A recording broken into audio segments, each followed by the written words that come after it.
he would formally declare the alt-left anti-fascist group Antifa as a terrorist organization.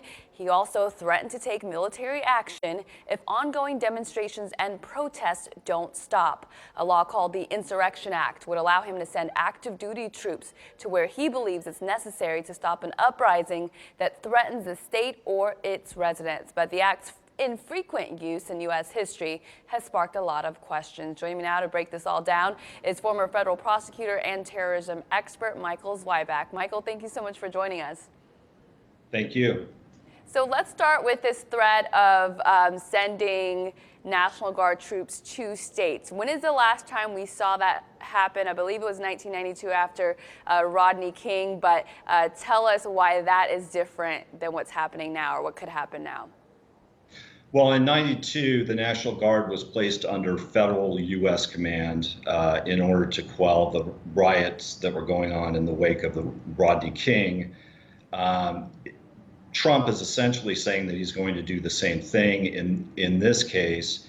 I think the difference is that in that particular instance, the governor had invited the National Guard to come in, ask for a National Guard response, and the National Guard still remained under principally local control.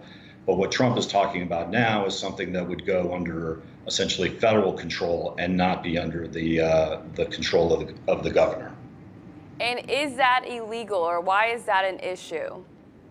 Well, it's legal. He has the authority to do it, but it's not authority that is without limitations. He can certainly send in the National Guard and federalize it where there are instances that interfere with sort of the federal function of the government, things like interstate commerce, rioting, and looting have been considered to be having an impact on interstate commerce, and so that gives them the ability to do it. But as I said, it's not without limitation, because not only can the courts intervene at some point, but certainly Congress has the power to defund this if it went on past a period of 30 days. You wrote about the fact that this has happened before, where the president or the federal government sends in troops without the states requesting it. This happened back in 1950s during segregation. Can you talk about that situation? Yes, I mean, both President Kennedy and President Eisenhower utilized National Guard troops under federal command to execute the orders for desegregation. They didn't require or didn't need the approval of the governors. In fact, they just simply ignored the governor's orders with respect to that. So certainly this gives the president the ability to send in the Guard in circumstances in which they are implementing federal law or protecting a federal interest. Interesting. Okay, another thing we want to get your thoughts on is the threat to formally designate Antifa as a terrorist organization. How easily can the president do that, and what does that mean for Antifa members if he's able to do that? Well, not very easily at all. In fact, the act under which he is talking about, the formal legal term designation, only applies to international terrorism groups. It is something that is initiated by the Secretary of State, and then gives both the Secretary of State and the Treasury Department the ability to go after the financing for the groups. But certainly the federal government, through its federal law enforcement partners, has the ability to investigate the acts of violence that these various different groups have committed.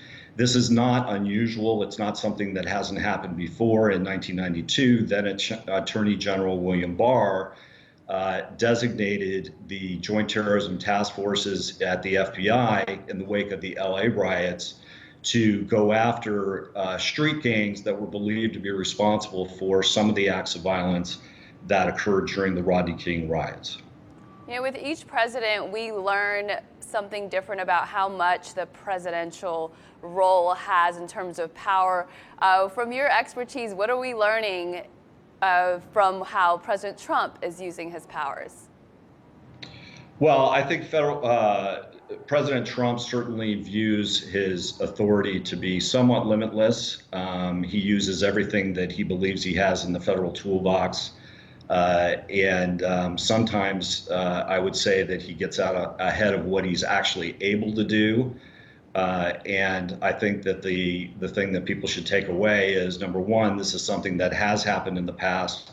And number two, it's not without limitations on his authority. All right, that's a balanced, I think, view of that. So we'll end there. Michael, thank you so much for your insight. Thank you.